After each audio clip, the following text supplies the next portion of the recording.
Bangladesh coward Colonel Oli Ahmed said Modi, "Don't mess with Bangladesh and Bangladeshis. We have many friendly nations with nuclear bombs, and they are ready to support us.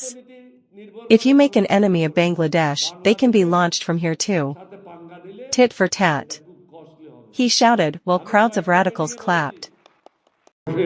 আল্লাহকে ভয় করেন, নববধূর ফাঁদে পড়েন না, বাংলাদেশের বিরুদ্ধে অবস্থান গ্রহণ করেন না। আপনাদের অনেকগুলি দেশের অর্থনীতি নির্ভর করে বাংলাদেশের উপরে। বাংলাদেশের সাথে পাঙ্গা দিলে এটা খুব কস্টলি হবে। আমি কয়েকটা মিটিংয়ে বলেছি, অ্যাটম বোমার ভয় দেখায়েন না, নিউক্লিয়ারের ভয় দেখায়েন না।